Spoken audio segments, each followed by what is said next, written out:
So we just It's have raining where I am. So I'm just praying I don't oh have wow. network issues. Oh, okay. Hopefully there will be no network issues.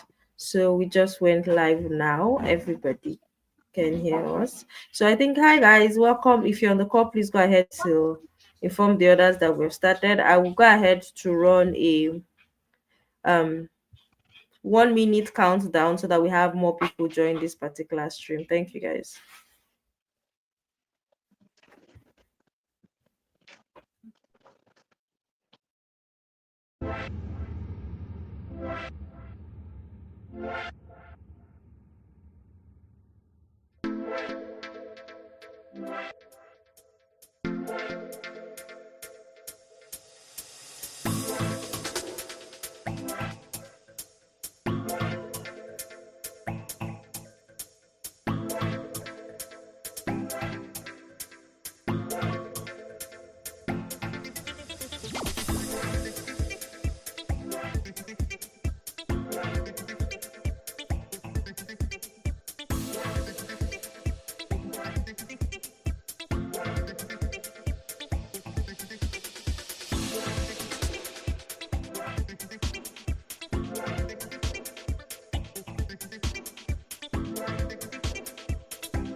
So, hi guys, good evening and welcome to today's class.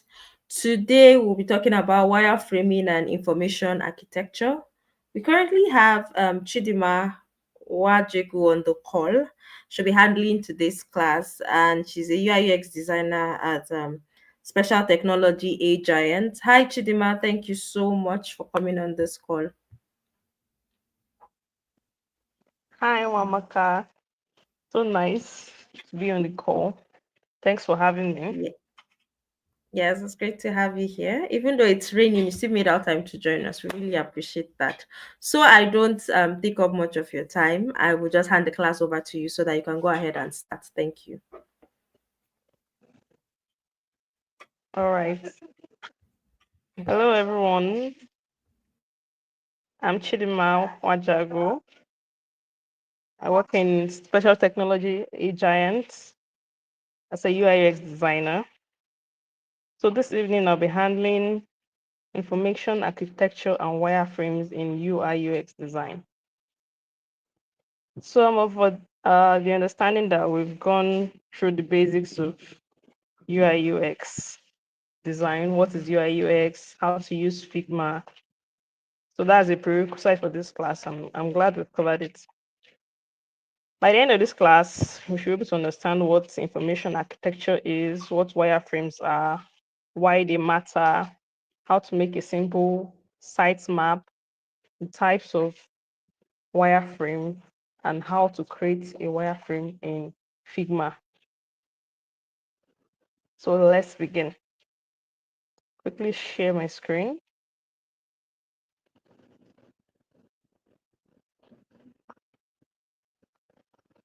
Give me a minute.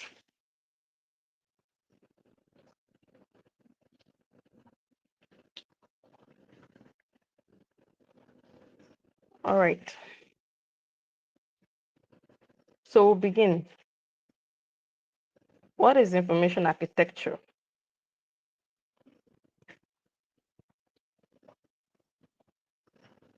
Information architecture, or what I'll be referring to as IA as the class continues, is simply the practice of organizing and labeling contents on your site, that's website or app, so people can easily find things. For example, to bring it down to a level we understand, let's use a photo album or your gallery in your phone. When you want to arrange photos, let's say you just came back from a vacation or you came back from a family reunion or whatever, and you've taken some pictures there and you're trying to arrange them. When you're going through the pictures, you can decide to arrange some under the category of maybe vacation trip or family reunion or friend hangouts or pics with big bro or pics with little sis, whatever it is that you want to name your album. Then all the pictures in that album will be related to the title of that album. So this whole process of grouping items together or grouping the pictures together, naming them, giving a name that is easy to understand, a name that is related to the content is what we call information architecture. So in UI/UX design, just think of it as the blueprint of a product, the planning and organizing stage where you decide how content in your website will look like, the features of your website, what the navigation will be structured like, so users can easily find things in your site or in your app. For more examples, let's say a library also. Imagine a huge library, you step into the library and everywhere is just scattered with books. You'll be confused and the first thing you will just think of is what's happening here. And then you leave. Architecture prevents users from leaving. When they come to your site, they see everything is grouped, everything in the library is arranged. This section is for fiction, this section is for magic, this section is for dark magic, this section is for spells and all that. So just everything that goes on together to make that goes on to make things arranged, to make things look good, to make things easy to understand. That whole process is called information architecture. The same thing when you go to the markets, the supermarkets, for example, you see the way they arrange items on the shelves. One aisle is for maybe canned products, vegetables, and that aisle is for snacks, and another aisle is for fresh meat and all that. So with all these examples I gave, I'm sure we understand what information architecture is. So from my explanation, you already know the importance, but we'll still look at the importance of information architecture. Number one, like I said, easy to find. It makes things easy to find on your website or on your app. When users come to your site, they understand what's going on. You can easily locate information, locate features. That's number one. Number two, less thinking. I hope I'm not too fast. Less thinking. Users don't have to struggle or guess where things are. They know, okay, this place is for products, this place is for this. Everything is arranged in a systematic way.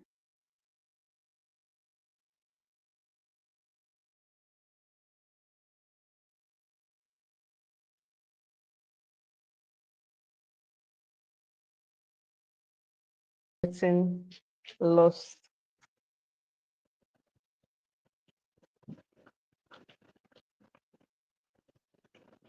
Then the last importance we'll be looking at is happy users. When everything in your site or your app is easy to use, users will be happy, they'll enjoy the experience. When you go to the supermarket and everything is arranged and you can find what you're looking for, you will like to come back to that supermarket again. Same thing with the bookstore. You go straight to the section and you find the books you want. You happily come back to that library. That's the same thing information architecture does to your site or to your app.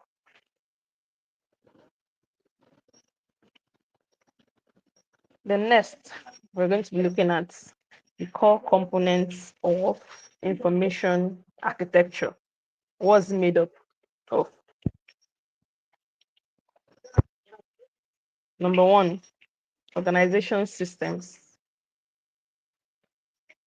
Organization systems, this is how you group stuff together. It's about deciding how to categorize and group all the content in your app or website. Like the photo gallery I mentioned earlier. At this stage, you're looking at all your pictures and you're thinking of how to group them. For the library, you're looking at all the books. Okay, what does this book have? What does this book have in common with this book? What do these 10 books have in common together? Okay, they are all fictions. Let's place them in the fiction category, or they are all non-fictions, or they are under psychology, on their other whatever category. That process of deciding where what belongs to, where which item belongs to which item, is called the organization system. Just think of it as putting similar things in the same bucket, in the same place, the same category, so users don't get lost. That's what organization systems is all about. Now, under organization systems, we have schemes and we have structures. Schemes is how you group stuff, while structure is how the groups are arranged. Now, under schemes, we have exact schemes. Exact schemes group content using fixed rules. Under it, you have alphabetical, chronological, and geographical. Alphabetical, like your dictionaries now, is arranged in an alphabetical order. You first see letter A before you see letter B, before you see letter C. You can decide to do that too. Let's say you have an e-commerce website. You can decide to arrange products in an alphabetical order. Or you have an online bookstore. You can decide to arrange products in an alphabetical order. That's under alphabetical. Chronological means by date or time. Here you group items together by date or time. This works well for blogs or calendars. All the news for this month of August. When you go to August, you find them. All the information for June, when you get to June, you find all of them. So that's chronological order. Then geographical is grouping items by location. For example, you map your Google map that shows nearby restaurants. You can see all the restaurants in, let's say you stay in Lekki in Kate, for example, or the restaurants in Ikeja. The same thing on your sites. You can decide to group items based on location. So that's that about exact schemes. Grouping content using a fixed rule is not flexible. As a alphabetical, for example, everything that starts with A must be under A. A has no business being under D. So using a fixed rule to group content is called exact schemes. While ambiguous schemes is more flexible, where you can group items based on their meaning, can group items based on topics, based on tags, based on the audience that you are trying to protect the item to, based on metaphor, based on hybrid. I'll explain each. For topic, here you can group items by subjects. For example, sports category, food category, technology category, just like that, based on topics. Then for tags, you can group items based on what users would like to do. For example, you have booking a flight, you have paying bills, and do uploading photos. So everything about uploading photos will be in a particular section. Everything they need to book a flight will be in another section. Just like that, based on what users want to do. Then there's by audience, grouping for different type of audience. Let's assume you have a school website, for example. There's a section for students. It can be a section for teachers, and another sections for parents. Those are the audience you would like to target in those different sections. So if I'm a student, I go straight to the student section because I know everything about there should be for me, a student. I have no business going to the parent section. I won't find what I need as a student there. Then metaphor, using familiar contents. For example, shopping carts. Everything inside that place has to do with whatever I bought on the site. I should find it there. Or for documents, you have folders. In your laptop, for example, you have different folders that have different documents. That's for metaphor. Then hybrid, You can use a mix of anyone, a mix of topic and tax, a mix of topic and audience, and all that. That's why I said ambiguous schemes is more flexible, it's not fixed, based on meaning, the meaning you want to convey to the users. That's the difference between exact schemes and ambiguous. Exact schemes is a fixed rule. Everything, if you're going alphabetical, everything should be alphabetical. If you're going chronological, everything should be chronological.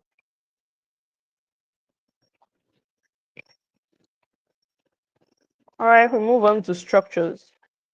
It says schemes and structures are under organizational systems. So we've done schemes, now structures. Structures is about how users move through the content. Is the structure of the site or the structure of your app. Now under this one, we have hierarchical, sequential, matrix, and database. Now, how do users navigate your sites? How do users navigate your app? Under hierarchical, it's like a family tree. This is the most common one.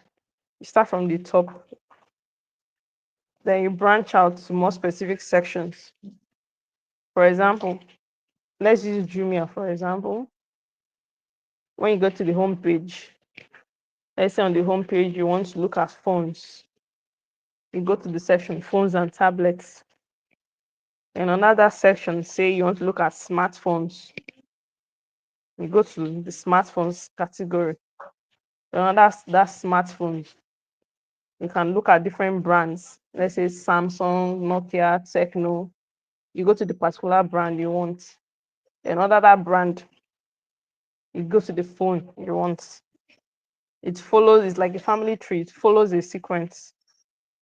It follows a path from home page to phones and tablets to smartphones to Samsung to maybe Samsung A14 or whatever phone you're looking for.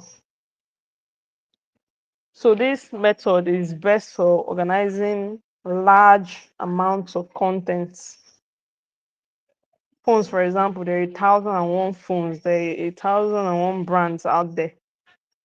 So a large amount of content is easier to arrange, to structure in an hierarchical way. Then for sequential, here users follow a specific order. This one cannot be skipped. You find this in checkout processes. If you want to check out, step one, you add items. Step two, you go to shipping, you add your address, add where you want it to be delivered and other information. Then you move to payments, then you move to confirmation. You cannot skip from adding items to cart straight to confirmation without adding information they need for delivery. So a specific order is followed from step one to step two to step three to step four. You can't skip any step. If you skip step one, you're not able to move on to step two. If you want to skip step one, any information you miss in step two will hinder you from moving to step three. That's the sequential structure of arranging contents on a site or an app. Then for matrix, users can choose their own paths. They can choose how they want to move, not just one particular path. This structure is usually used in learning platforms where you can jump between different topics and different courses freely. Today, you can decide to take intro to UI UX design. Tomorrow, you are taking intro to robotics. The next day, you come back to wireframing. Just like that, you can move through any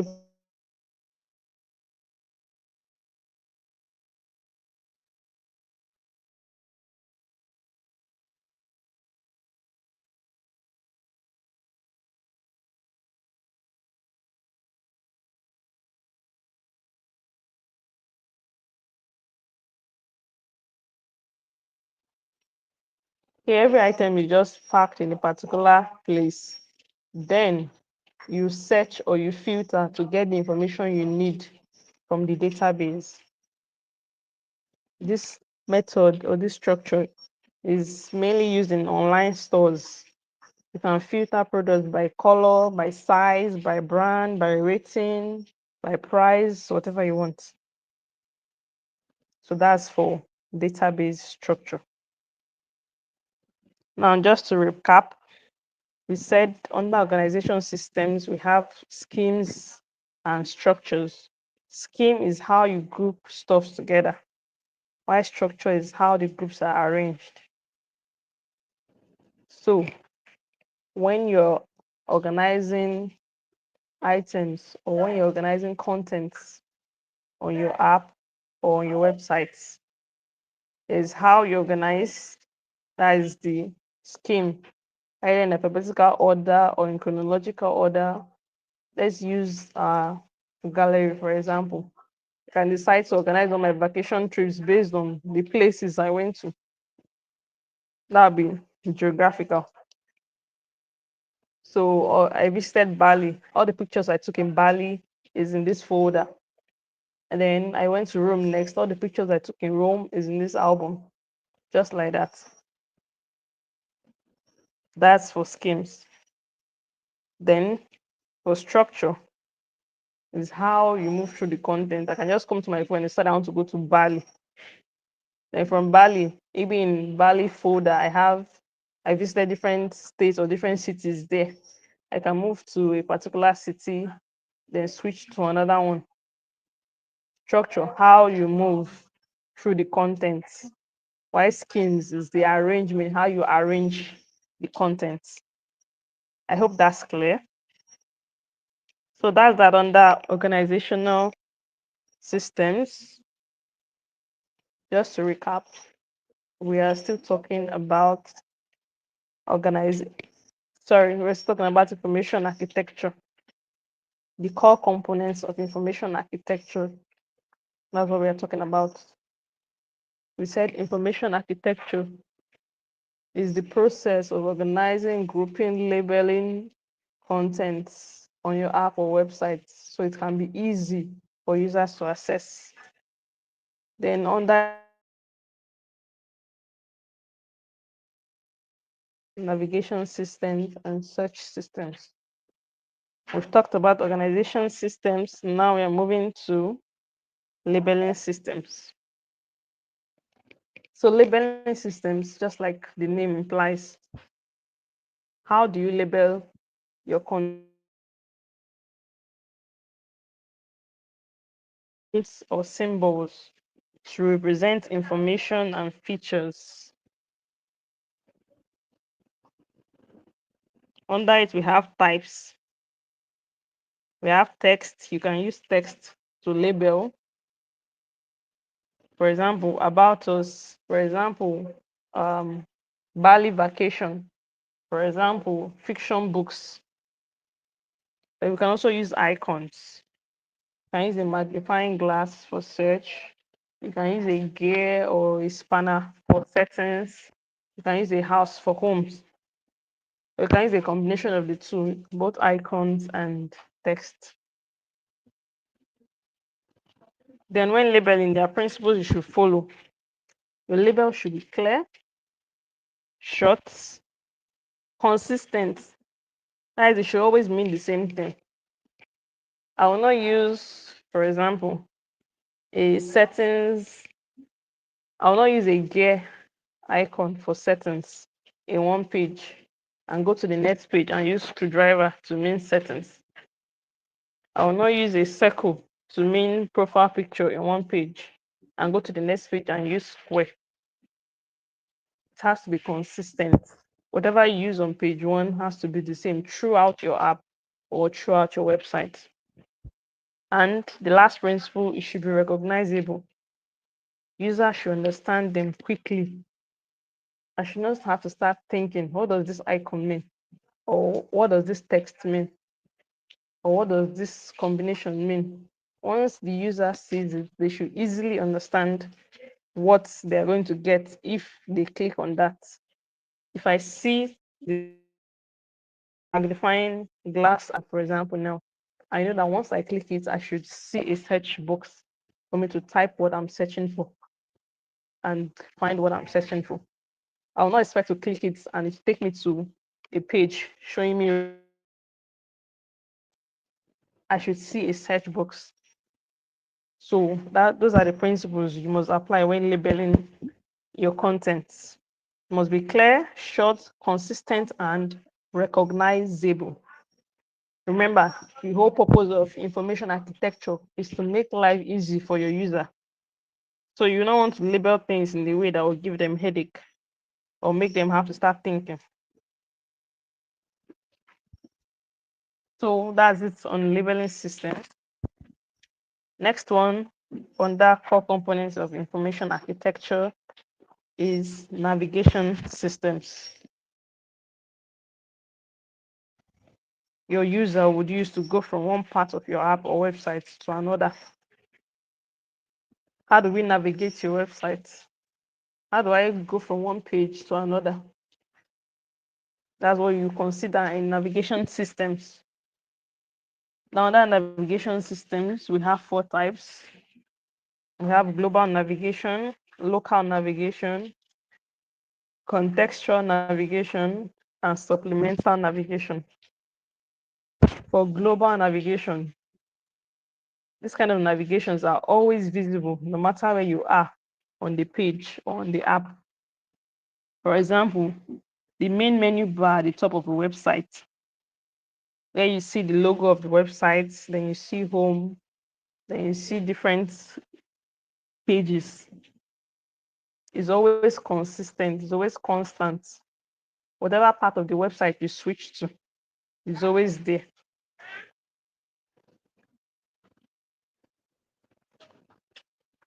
Let's use a live site, for example. This is a Jumia site. If I go to appliances,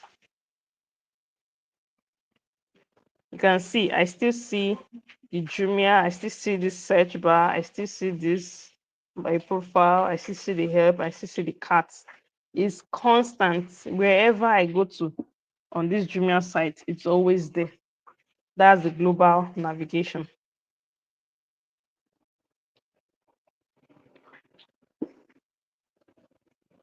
Now back to our slide. We have next local navigation. Now this one is specific to a particular section. For example, if I go to the products section, I can see submenus like the example we gave using phones. I can see submenus that list different brands, Samsung, Itel, Techno, Nokia, and all that. I can only find that in the product section. If I go to another page, maybe profile, I will not see it there. That is a local navigation. It's only specific to a particular section of the website or the app. Then we have contextual navigation. Now, these ones are links embedded directly within a content.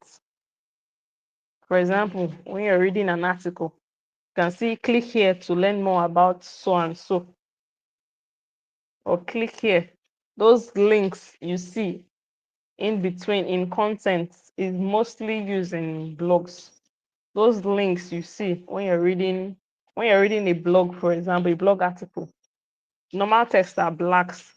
Then the links that are clickable can be blue. So those ones are contextual navigation. When you click it, it takes you to another page. It navigates you to another page on the site or on the app. That's contextual navigation.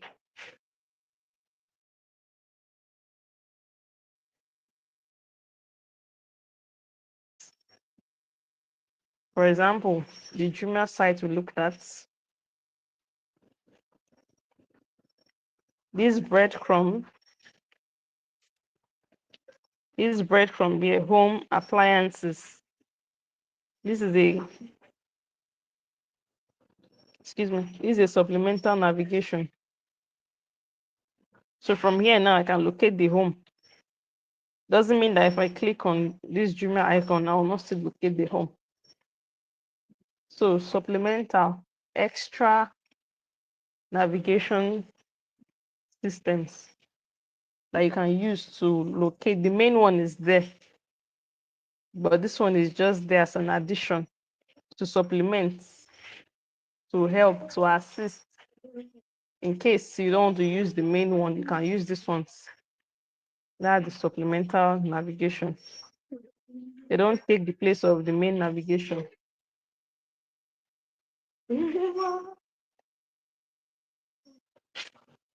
The next,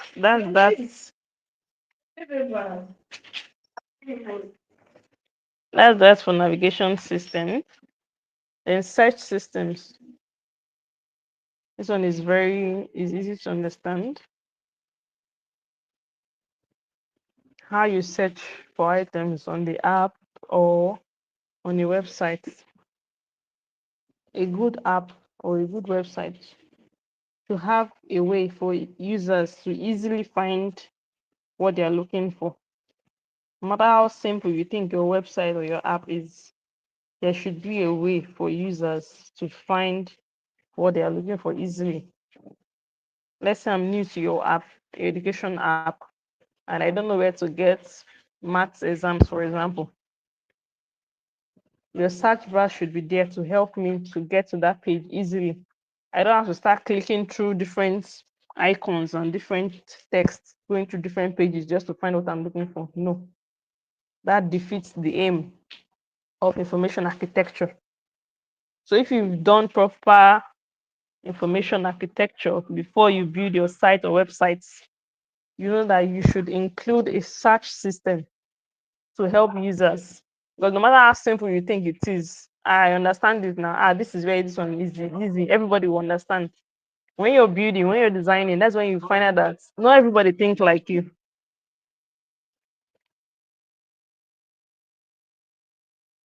Sorry about that. So not everybody thinks like you. What you imbued with the intention to achieve a particular thing, you find another person using it in a way that you never intended. So when designing, we don't assume that users know everything. No, we have to take into consideration that somebody else might be thinking in a different way that is not what you expect. So you have to place systems to cushion that they are thinking. So no matter how their mind goes, they will still be able to access your site easily. So that's that on core components of information architecture. Then next, we'll move on to principles of information architecture. What principles do I have to follow? Just like labeling system has principles, must be clear, must be consistent, must be concise. Information architecture also have principles you should follow for it to be effective. Number one, principle of objects. Now, this principle demands that you treat each piece of content as if it has its own unique quality and purpose. For example, using an e-commerce website, each product they have their own unique photo, price, review, description, shipping details, and all that. So when you're designing, you remember to design for the full nature of the content, not just the label. Do not just say products and just design only products page. No, you have to know that okay, this product, maybe this product has size, this product doesn't have size, it has colors. So when I'm designing, I put all these things in consideration. Each product, each piece of content, it has its own unique quality and purpose. Then next one, principle of choice. You don't overwhelm users with information. You show them few clear choice rather than many confusing ones. So Jumia, instead of showing 20 product categories at once, They just show major ones, maybe phone, fashion, electronics, and they let users now pick. The aim is to reduce cognitive load. Less confusion equals to faster decisions. So you don't want your users to be confused when they come to your site. You want them to easily access things.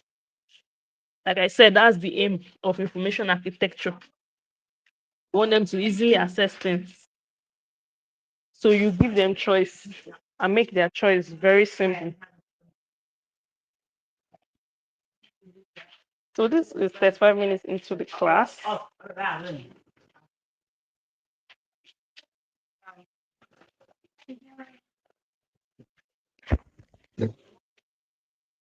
Okay, next, principle of disclosure.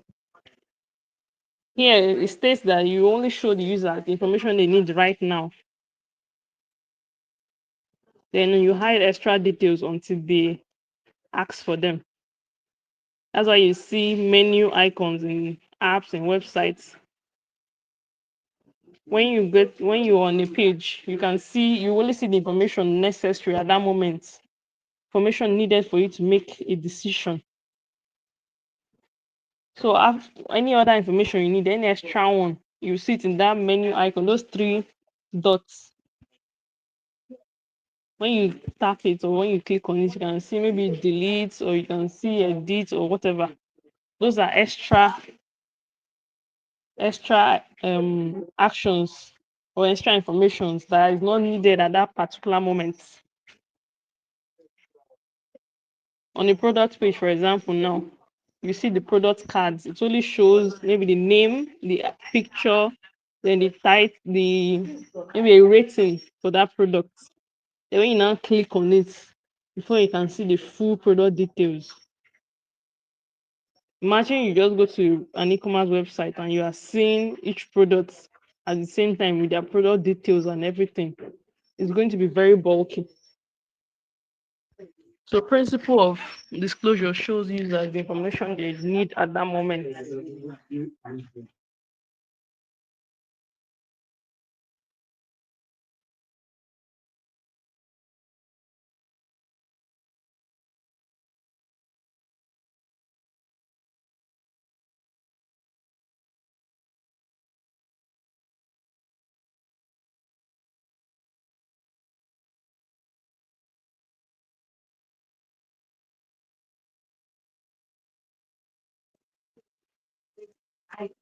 Sorry about that break.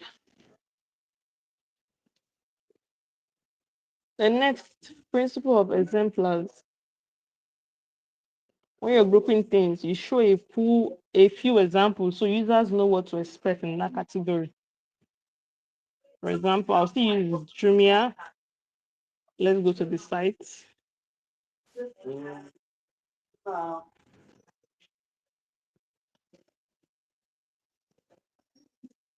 Here you can see air conditioner, you can see food processors, you can see fridges, you can see microwaves, you have television, you have washing machine. Each label has a picture accompanying it to show users what to expect when they go to that page. So this is a food processor. If I go to the page for food processors, I should not expect to see a shoe inside. Everything I should see should be a food processor. Just as you can see. So that's principle of exemplar. Show an example, just grammar, or show an example for each content that you've grouped so users can know what to expect when they navigate to that page. That's principle of exemplars. Then there's principle of front doors. You assume users might land at any page of your app or your website. So you make sure that every page makes sense on its own. If someone lands directly on Jumia's homepage, they should be able to understand what's going on there. If they land on a product page, now a product detail page, they should be able to understand what's going on your site, what your site is about. If they should land on another page, any page they land on your site or on your website, they should be able to understand what your site is about or what your app is about. That's principle of front door. Every page on your site or your app should be like a front door, should be like an entrance to give user understanding of what's going on your site. It should make sense on its own. And there's a principle of multiple classification. This principle says that you allow content to be found in more than one place if it makes sense. If it makes sense. Still on that Jumia, you can find a laptop under maybe computing category. Then if you are going through the back to school categories, you can still find a laptop there. If you go to top rated products, you can still find a laptop there. So let content be found in more than one place if it makes sense for it to be found there to give users ease. It won't make sense if you place a laptop only under computer category. It might take a while for users to get there. But when you place it in other pages where it makes sense, that's the clause where it makes sense. If it does not make sense, it should not be there. So when you put it in maybe back to school, I can be scrolling through that page now and I see laptop and I remember, oh yeah, I need a laptop. From there now you reminded your user about something they need, and that equals to more sales for you. So principle of multiple classifications allow contents to be found in more than one place if it makes sense. Because users think differently. I might think, okay, if I go to top rated products, I want to see the top rated and I hope a phone is there or I hope a laptop is there. I will not want to start going through the process of going to the computer category. So, like I mentioned earlier when I was explaining before, users think differently. So, give them multiple paths to the same information if it makes sense. Then there's the principle of focus navigation.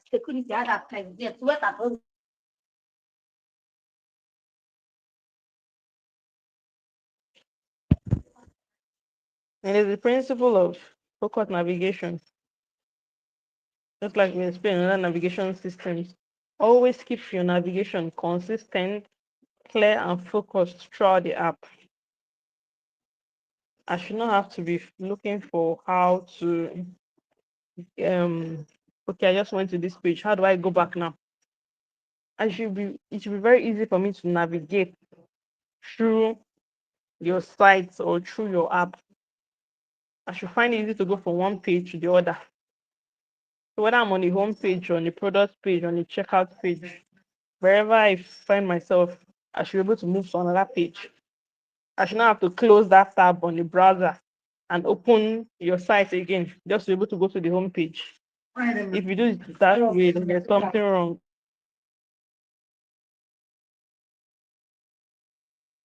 Then still on that, if you want to use icons only, make sure you use icons consistently throughout on your site to mean a particular thing. I will not write settings in text on one page, then go to the next page and use only icons. Then go to another page and combine them together. Let everything be consistent. That's the principle of focus navigation. Keep your navigation consistent, clear, and visible throughout the app. If you want to hide it, let the gesture to make it visible be something that is universally known. So your user don't have to start looking for a way to access or to go back or to go forward. I don't know if you understand. You're using this first icon. You're using this first icon, for example, to mean settings.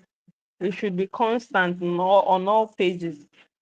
I will not use this first icon on page one and go to the next page and use this one to mean settings. It would confuse your users. So consistency, principle of focus navigation. on all pages. And there's the last one, principle of growth. Principle of growth. This is important when designing always. Your design should be in a way that it can easily grow and adapt as you add more content in the future. When I'm designing, I should design that, okay, this my brand is going to scale in the future. Scaling in the future or growth in the future should not require me to break what I've done and make a new one. No. Instead, like a rubber band, what I've designed should stretch to accommodate any change I want to make in the future. So when designing, you think long term. Your design, your product should handle more content later without chaos. So that's that on that principles of information architecture.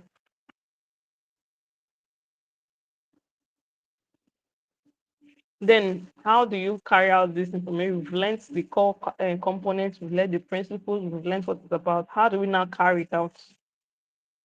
Number one, understand your users. Now, this information architecture comes first. Your research, I don't know if you've done research, is under this information architecture before you even proceed in doing building your products. This information architecture, if you've listened through, you will see that this is the foundation for whatever you want to do. So, on number one, understand your users, know their goals and pain points. What is pain points? What your users are struggling with, what they would like to achieve. How do you do this research? Either you ask word of mouth, you know who your target audience is. What's the target audience? Those people that you want to create for, that you want to build for. If let's use Chowdeck for example, target audience Nigerians, hungry Nigerians to be specific. So their main goal, what did my audience want? What do they need? So they saw that the pain point or the goals of this audience is fast, reliable food delivery. I want to order food and I want it to get to me fast. I'm hungry now and I need food now. I don't want to order and I'm 30 for 5 minutes. I've not seen my food. I don't want long delivery times. I want something simple. I just go straight and place my order. I don't want the confusing menu. I start seeing a chicken kebabs and spaghetti with a long name that I don't understand. Just something simple. So that's the pain point of the user. The pain point shows you the goal the user wants to achieve. So you know their goal. Then you move on to content, inventory, and audit. Now, this goal I want to achieve now, or this goal my target audience want to achieve. How can I help them achieve it? What does my app, what does my product, what does my website need to have for them to be able to achieve this product? I'm sorry, for them to be able to achieve this goal. Then you write down every single thing from using Chowdeck as an example now. You know, they need a home page where they can see what you want to offer. They need a menu section. They need maybe a restaurant section. They need the cart, obviously. They need order page to see what they've ordered, to track their orders. They need an account section. They need a search feature. So every single thing that they need in order for them to achieve that goal, you list everything out. When listing out, based on your research, based on what you've the info you've gotten from them, you know, is this thing relevant? Because sometimes we might have innovative idea. I want to bring something new. I want to disrupt the whole economy or the ecosystem of this of restaurant or whatever. Make sure that whatever new idea you want to introduce, whatever you want to bring, let it be relevant to their goal. They don't want fast delivery, and you're bringing options for them to, I don't know, yeah, pick a restaurant that is far away or something, just because it's posh and all that. So whatever idea you want to bring, let it be relevant to the goal that your user wants to achieve. And next on grouping content. This is when your organization now comes in. You group those content in a way that will make sense to people, to your users.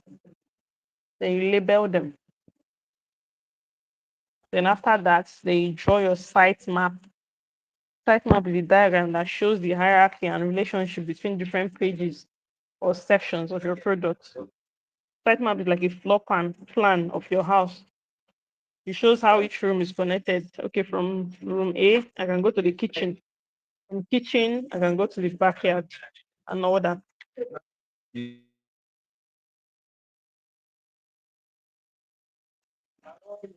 So this is an example of a site map.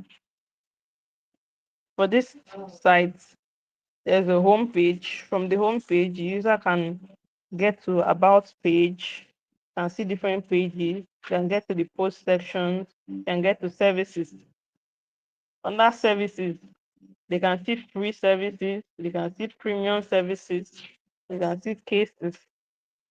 Under post, they can see latest posts, can see category, can see related posts and all that.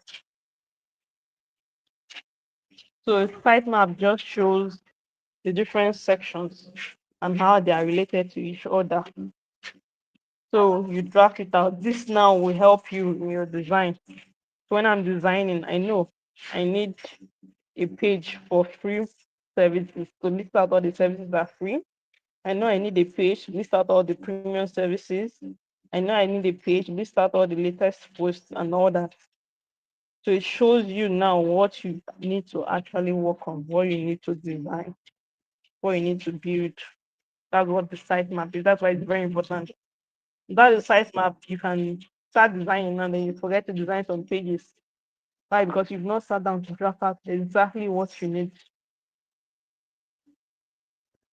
So that's the summary of information architecture. I hope we're clear. Then we'll move on to wireframe.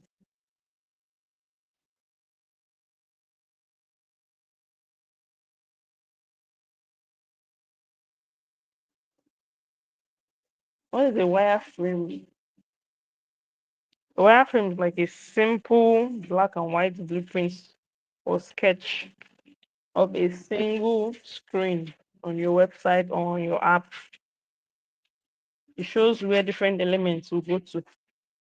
For example, now it shows your product, the product page you looked at on Jumia. The wireframe will show where the product image will be, where the product name will be, where the price will be, where the description will be, and all that. It's usually black and white, no fancy colors and all that. It's like the skeleton of that page. Here's an example of a wireframe. This one on the left, the one without color is a wireframe. The one with color is also a wireframe, is a high fidelity wireframe. We'll get to that. But this basic one now is what we're talking about. Here, this box here used to represent image. This one, an icon will be here, another icon will be here, the heading will be here, this and that. The button will be down here. Just a skeleton that shows what's going to go on that page. And that's the next step. After you've done your site map now, like I said, you move to design. Then in the designing, your wireframe is the first. Before you start adding colors and designs up and down, you need to draft a wireframe. Why do we need a wireframe? It's like sketching before painting. Number one, it helps you to get the structure right first. It helps you to get the structure of your page right. When you've done the wireframe, when you've placed different components where they're supposed to be, you will see if it actually makes sense. You take a step back and examine it. Does this icon make sense here? Or should I move it down? Should I move it up? Should I take it out totally? Should this button be here? Or should I make it smaller? Should I make it bigger and all that? Number two, it forces you to focus on what the screen needs to do, not how pretty it looks. With all the things I've placed now on the screen, is it going to help my user to achieve what they want to achieve? Then number three is a quick and cheap way to test ideas. After I've done my wireframe and I show it to somebody and they say, no, it doesn't make sense, or yes, it makes sense. So it's a cheap and easy way and a quick way to test. If the person you showed it to say, this does not make sense here, you can easily readjust it. Imagine building a product without wireframing. When you've finished everything and spent countless hours on the designing, you now find out that okay, this thing is not what the user wants. Then you go back to square one. But when you first wireframe, you lay the foundation. It gives you a clear plan for the final design. And developers to look at it and understand what you should expect when the design has been done. This is an example too of a wireframe. Like sketching before you paint. It helps you to get the structure right. Say, okay, here, this is my big image that should be here. New arrivals, one will be here, one will be in this second box, another one here, just like that. Gives you a big idea of what's going to go on. Here, you are forced to, an example of how you're forced to focus on what your user needs at that point. This button I put now, what will happen when they click this button? Or where will I expect them to find a shopping cart? Or what would they think about this image I placed here? Just like that. When you do a wireframe, it helps you think. For number 3 point, it says it's a quick and cheap way to test ideas. This one, for example, you can see these 5 screens have the same information, just that they are arranged different ways. Here, profile picture, name, metadata, and other things. Here we have it in a different format. In this middle one, we have it in a different format.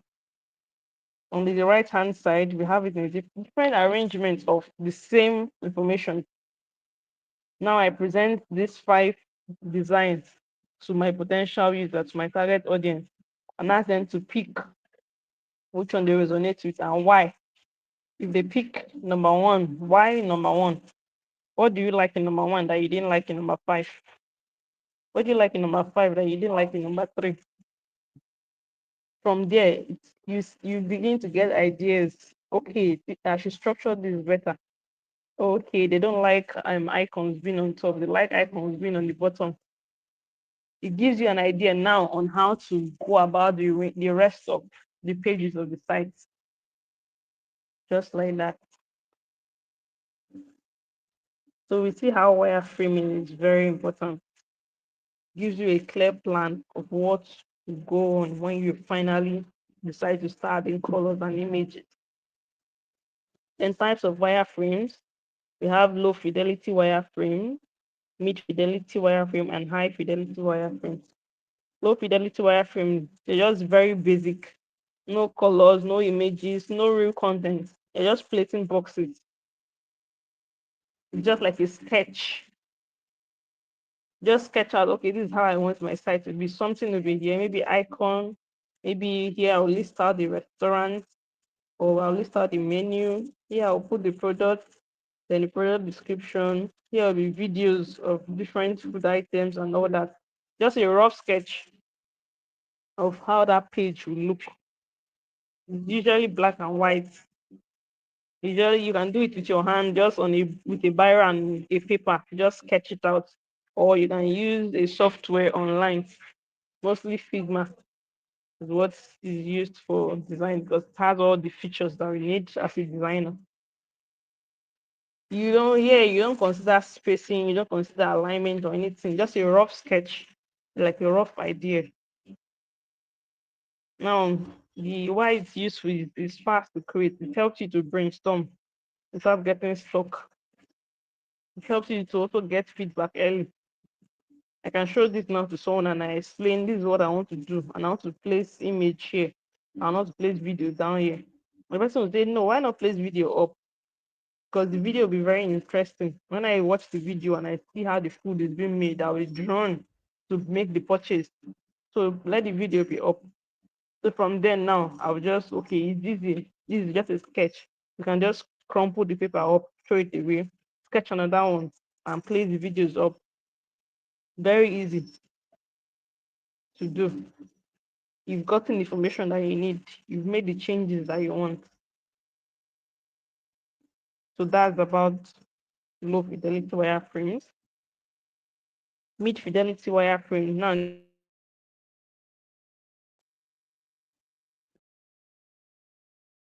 is the boxes now that was in the previous give it a more proper and aligned box or square or rectangle, whatever it is. See that here it looks better than here. Here, yeah, it's beginning to make sense more than this. I can just look at this and I know what's going on. Doesn't need more explanation compared to this. But still is mostly black and white or gray. The difference now is that you now use actual elements. Like you can see the button shapes, you can see the button text, you can see like here and thumbs up, you can see comment. Now the things are better aligned. You can see equal spacing between two cards. You can everything here now. Here you everything is going to take structure, it's going to make sense. So this is when you move to this stage, you can skip the lo-fi and start with this if you want. There's no particular path or particular sequence to follow from lo-fi to mid fidelity to high fidelity. No. If you've gotten the idea you want, you can start with this. But more often than not, you will still need that rough sketch, especially when what you're doing is new. Then high fidelity usually refers to as mock-up. At this stage now, it's now time to add your colors, add image, and add other. You can see the difference now. You can see your sketch, this first one, super quick. You just use your pen and paper. Can be rough and messy. The aim is just to get a basic idea, a foundational idea of what that page should look like. Then there's low fidelity. You can see it looks better than a sketch. Then mid fidelity, now everything makes sense. These rectangles up here means text investing made simple. This one, put your investments in this and that.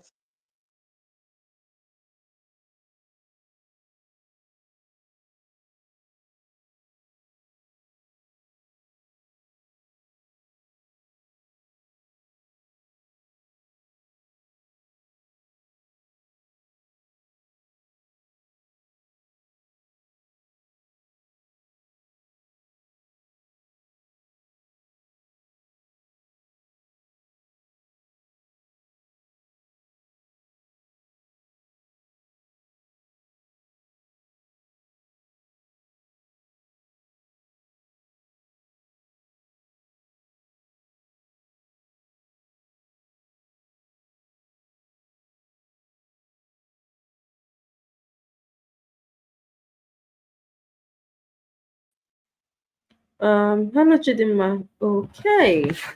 So I believe Chidima is having a bit of a network issue. She should be back shortly.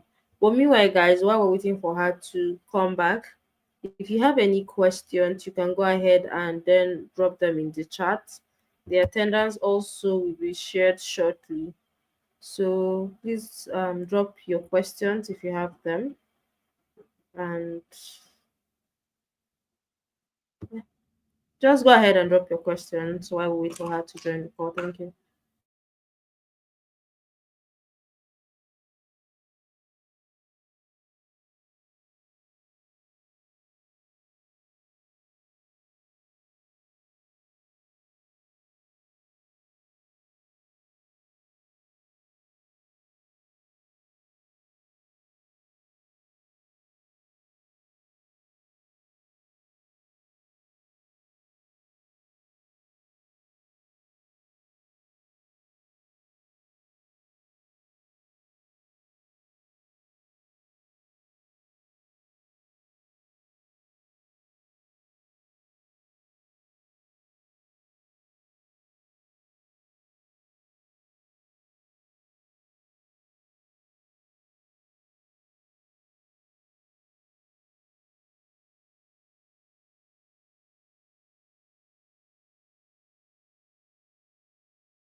So hi guys, I believe if you can hear me, please go ahead and drop a message that you can hear me.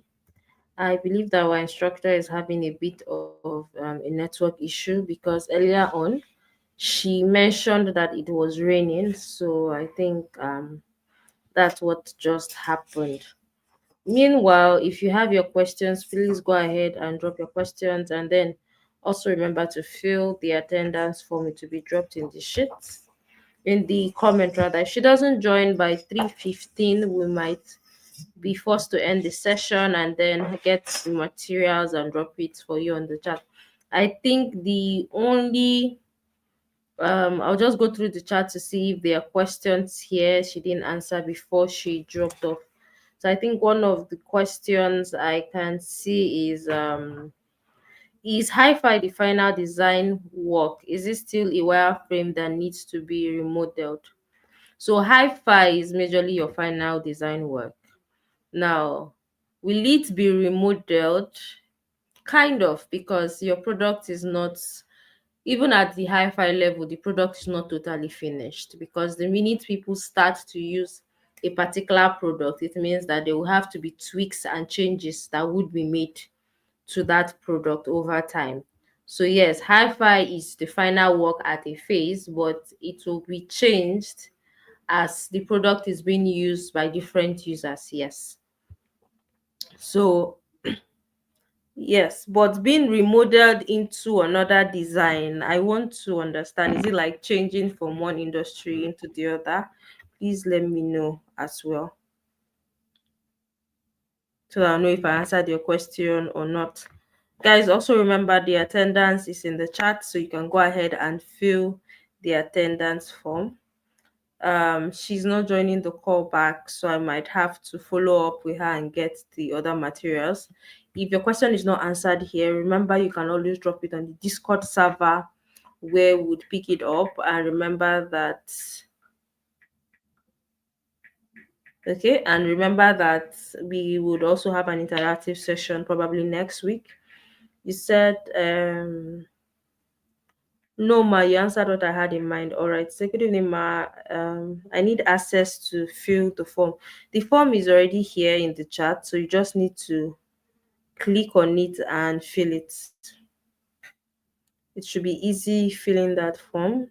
If you can't fill the form, please go ahead and let me know that you can't fill the form so that we'll be sure that you can't fill the form. Thank you, guys. Okay. Please, if you're trying to fill the attendance, go ahead and refresh it, guys. Please go ahead and refresh it. You should be able to fill the form currently.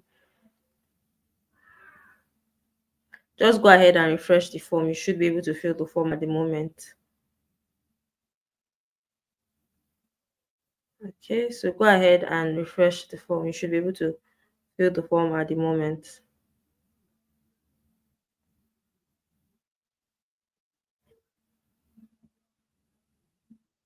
Okay, so perfect.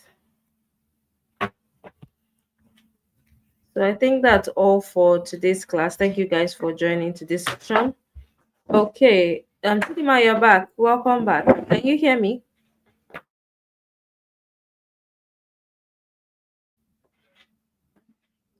I Hi, even logged Chidima. out and I've been trying to log back in. Oh, sorry about that. Okay, so you're back up.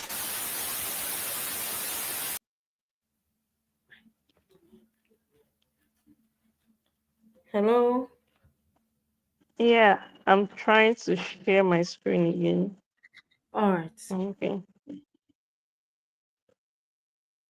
Sorry for the disconnect.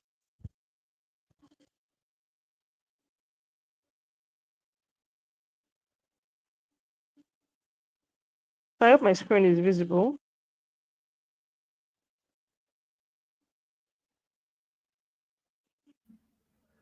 Yes, it is visible. All right. Okay, so I got cut off track. I was explaining the difference between low fidelity, mid fidelity, and high fidelity. Visually, I know we can see the difference between them. So I was saying, most of the times you would actually have to go from sketch to mid fidelity and high fidelity.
So, hi guys, I think we'll end the class. We have the materials being shared. That being said, thank you all for joining the session. Please remember to fill your attendance. Good night, everyone. Bye, guys. Or do you want to wait? If you want to wait, say hi. Hi, Chidima. This was my fear when the rain started this evening. Oh, okay. Because I was already thinking that I wanted to, like, we can stop the class at this point. They can follow up with the materials. And if we have any questions, we can always reach out to you via LinkedIn and all of that. Okay. Yeah, All well, right. I'm already But, rounding up. oh, okay. No problem. You can go ahead then. Mm.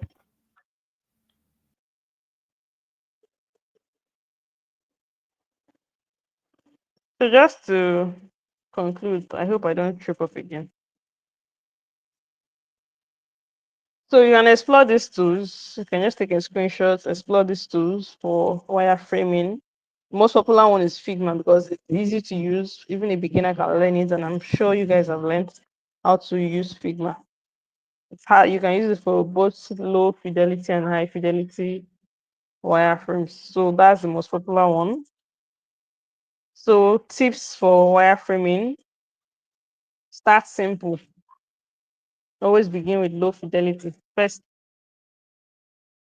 it helps a lot. Like I explained earlier, saves you a lot of back and forth when you're designing instead of having to start again from scratch.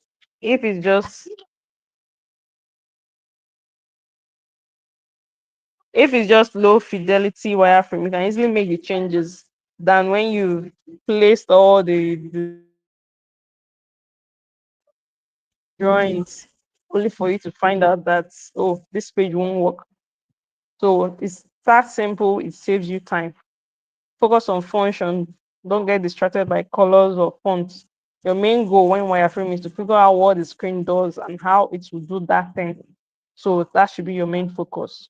Then be consistent, like I've explained. Use the same type of placeholder of shapes for similar elements across your wireframes. If you're using a square to represent images, let all the images in all your wireframes be squares. If you're using a circle, maintain that consistency.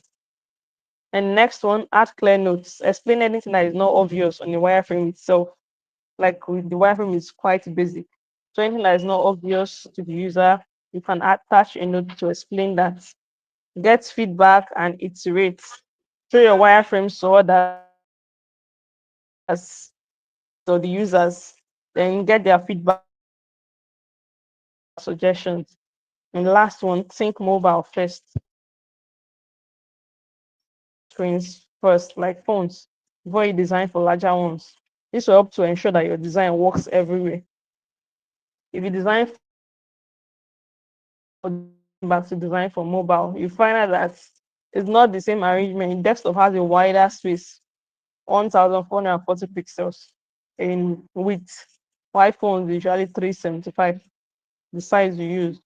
So larger space is easy to just place things. But when you're now designing for mobile, you think, like really think on how to place those items for it to contain. So design for mobile first, then design is responsive. Then joining IA, information architecture and wireframing together. Information architecture, it helps you to figure out what content you have and how it should be organized, it should be labeled. You see the big picture in the planning, that's the planning phase. And the wireframe takes that plan and visualize it on the individual screens. You now see where each piece will go to, where each icons will go to, where each text will go to. It creates structure. Why the wireframe shows layouts. If your information architecture says you need a product section with electronics and clothing and all that, your wireframe will show exactly where different icons, different cards, different text is supposed to be in that product section. So that's just to round up. This is our final page for the question. So app architecture, for example, for a music app, we have library, search. Under library, you see the musics. Under music, you see your playlist. Under playlist, you see your track. Then your user flow, how does the user navigate now? Starts. Does the user have an account? If yes, they sign in, they go to home, and they search for the song, choose the song, and start playing. And you can see your wireframe. Wireframe now is each page, the search page, how is it going to look like? The playlist page, how is it going to look like? The track page, how is it going to look like? All works together to ensure that your design, the end goal of each design is to show that, is to make sure that the design is easy to understand. The main goal of all these things. If you don't do it, you find that at the end of the day, your user might be confused. At the end of the day, you might miss some things, you might skip some things, you might forget some things. When I initially started designing, I didn't really take it serious. Also, there was a design I made when I was now presenting to the clients. I now found out that I missed a page in the checkout process. And they were like, how do you now get to this next page?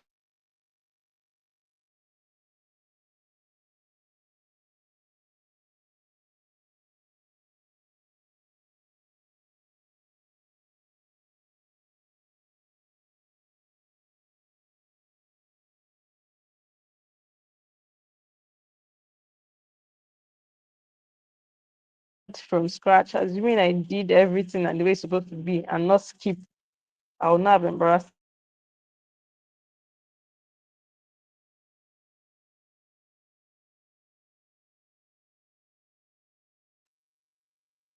So that's all that we'll have for this class.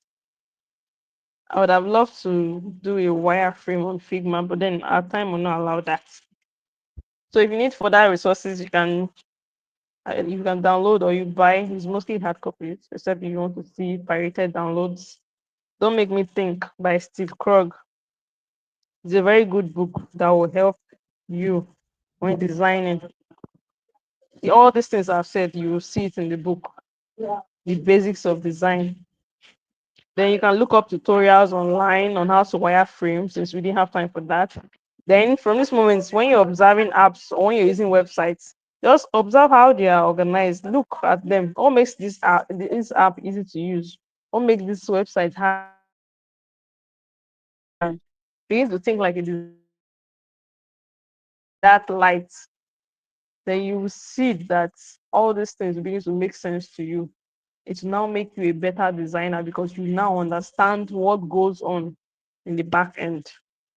So that's all for my class. I hope the network glitches and all that didn't really affect the flow of information from me to you.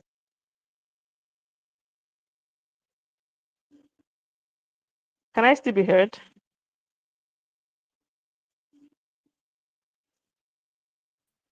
Yes, I can still hear you, Chidima.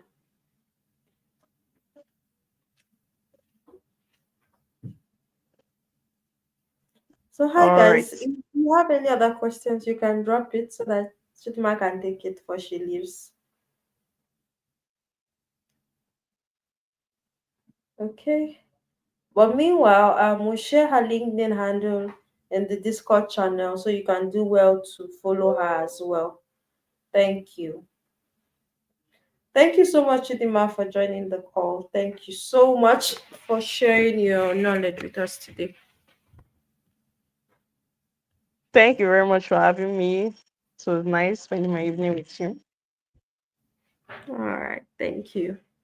So, guys, okay, there are no questions here.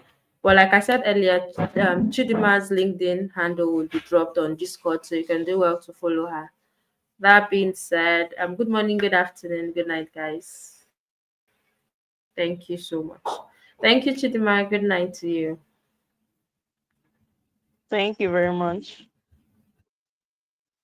All right, so you have Daniel is saying thank you. Desire is saying thank you. Hassan is saying thank you. So thank you so much. All right, bye everyone.